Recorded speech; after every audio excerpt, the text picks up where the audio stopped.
Assalamualaikum warahmatullahi wabarakatuh. Apa kabar sahabat-sahabat Yusindrawan Anak Paret? Kali ini pada pertemuan ke-5 pada mata kuliah manajemen berbasis sekolah, saya berharap semoga kawan-kawan semua dalam keadaan sehat dalam menjalani kehidupan ini dan selalu diberikan kebahagiaan bersama orang-orang yang terkasih. Pada pertemuan yang ke-5 ini, pada mata kuliah manajemen berbasis sekolah, kita akan mengupas tentang konsep manajemen berbasis sekolah. Semoga konten ini bisa bermanfaat untuk rekan-rekan mahasiswa yang sedang mengikuti mata kuliah manajemen berbasis sekolah ataupun pemerintah, guru, kepala sekolah ataupun yayasan yang ingin menerapkan konsep manajemen berbasis sekolah. Sahabat-sahabat Yusindrawan Anak Paret, konsep manajemen berbasis sekolah pada dasarnya dalam Undang-Undang Nomor 20 Tahun 2003 tentang Sistem Pendidikan Nasional, khususnya pada Pasal 51 Ayat 1, menjelaskan bahwa yang disebut dengan manajemen berbasis sekolah adalah bentuk otonomi manajemen pendidikan pada satuan pendidikan yang dalam hal ini kepala sekolah dan guru dibantu oleh komite sekolah ataupun komite madrasah dalam mengelola kegiatan pendidikan. Nah, dari penjelasan pasal 51 ayat 1 tersebut, wawasan mutu dari segi kepuasan konsumen sudah menyatu dalam penerapan manajemen berbasis sekolah. Pada dasarnya, terdapat 4 prinsip manajemen berbasis sekolah, yaitu otonomi sekolah, fleksibilitas, dan partisipasi untuk mencapai sasaran mutu sekolah. Nah, otonomi dapat diartikan sebagai kemandirian, yaitu kemandirian dalam mengatur dan mengurus dirinya sendiri, yaitu pengelolaan sendiri. Nah, dalam hal prinsip pengelolaan mandiri dibedakan dari pandangan yang menganggap sekolah hanya sebagai satuan organisasi pelaksana yang hanya melaksanakan segala sesuatu berdasarkan pengarahan, petunjuk, dan instruksi dari atas ataupun dari luar. Nah, kemandirian dalam program dan pendanaan merupakan tolak ukur utama kemandirian sekolah. Pada gilirannya, kemandirian yang berlangsung secara terus-menerus akan menjamin kelangsungan hidup dan perkembangan sekolah bersangkutan. Istilah otonomi juga sama dengan istilah SWA. Misalnya swasembada, swakelola, swadana, swakarya, ataupun lebih yang sering kita kenal itu swalayan. Nah, jadi otonomi sekolah merupakan kewenangan sekolah untuk mengatur dan mengurus kepentingan warga sekolah menurut prakarsa sendiri berdasarkan aspirasi masyarakat sekolah sesuai dengan peraturan perundang-undangan pendidikan nasional yang berlaku.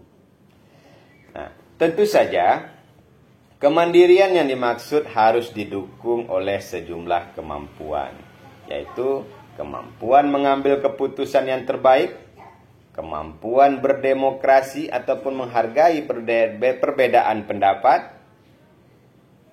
kemampuan memobilisasi sumber daya, kemampuan memilih cara pelaksanaan yang terbaik, kemampuan berkomunikasi dengan cara yang efektif, kemampuan memecahkan persoalan-persoalan sekolah, kemampuan adaptif dan antisipatif, kemampuan bersinergi dan berkolaborasi, serta kemampuan memenuhi kebutuhan sekolah tersebut.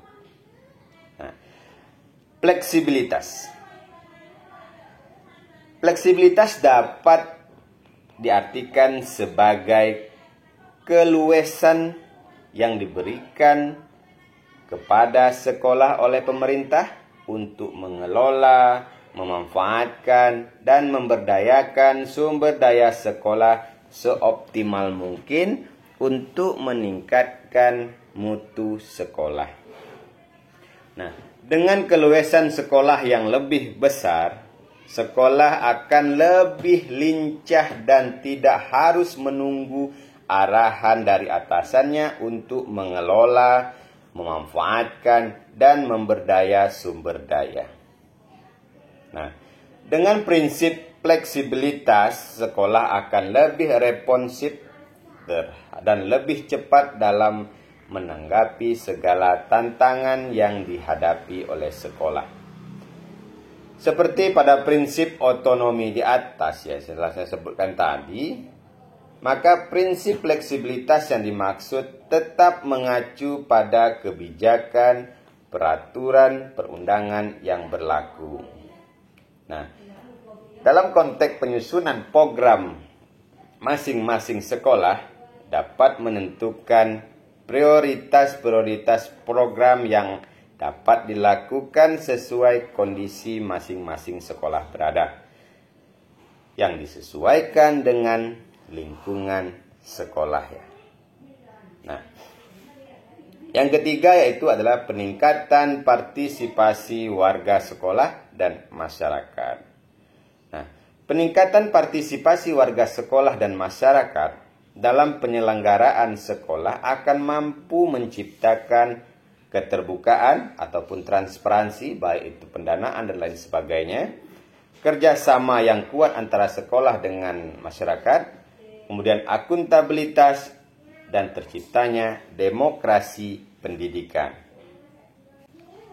Ada 4 prinsip ya, sebenarnya ada 4 prinsip dalam mengelola sekolah dengan menggunakan manajemen berbasis sekolah tersebut, yaitu prinsip ekuafinalitas, kemudian prinsip desentralisasi, prinsip sistem pengelolaan mandiri, dan prinsip inisiatif sumber daya manusia.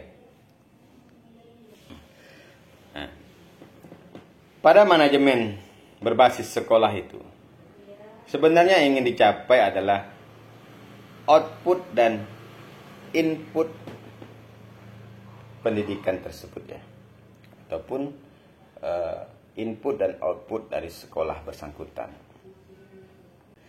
Output yang diharapkan, sekolah harus memiliki output yang diharapkan adalah prestasi sekolah yang dihasilkan oleh proses pembelajaran dan manajemen sekolah. Nah, pada umumnya output dapat diklasifikasi menjadi 2, yaitu output berupa prestasi akademik dan output berupa prestasi non-akademik. Output prestasi akademik contohnya yaitu adalah NEM, lomba karya ilmiah, lomba bahasa Inggris, lomba matematika, lomba fisika, kemudian cara berpikir, yaitu kreatif, kritis, nalar, rasional, induktif, deduktif, dan ilmiah. Kemudian output non-akademik misalnya keingintahuan yang tinggi oleh siswa, harga diri, kejujuran, kerjasama yang baik, kasih sayang yang tinggi terhadap sesama, solidaritas yang tinggi, toleransi, disiplin, kerajinan, prestasi olahraga, kesenian, dan kepramukaan. Nah, yang kedua, proses. Proses yang efektif pada umumnya memiliki sejumlah karakteristik proses, diantaranya yaitu proses belajar mengajar yang efektifnya tinggi, kepemimpinan sekolah yang kuat, lingkungan sekolah yang aman dan tertib, pengelolaan tenaga pendidikan yang efektif, sekolah memiliki budaya mutu, sekolah memiliki tim kerja yang kompak, cerdas, dan dinamis. Selanjutnya, sekolah memiliki kemandirian, kemudian partisipasi yang tinggi dari warga sekolah dan masyarakat, Kemudian sekolah memiliki keterbukaan, itu transparansi dalam manajemen. Sekolah memiliki kemauan untuk berubah. Sekolah lebih responsif dan antisipatif terhadap kebutuhan. Sekolah memiliki komunikasi yang baik. Sekolah memiliki akuntabilitas. Sekolah memiliki kemampuan untuk menjaga keberlanjutan. Nah, sedangkan input pendidikan dari beberapa karakteristik MBS tersebut ataupun manajemen berbasis sekolah itu dapat ditinjau dari aspek input pendidikan, yaitu pertama adalah memiliki kebijakan, tujuan, sasaran mutu yang jelas. Kemudian yang kedua, sumber daya yang tersedia dan siap. Kemudian yang ketiga, staf yang kompeten dan berdedikasi tinggi. Yang selanjutnya, memiliki harapan prestasi yang tinggi. Kemudian fokus kepada pelanggan, yaitu kepada siswanya, serta input manajemen. Nah, itulah tadi pada mata kuliah kita kali ini tentang manajemen berbasis sekolah dengan tema konsep manajemen berbasis sekolah.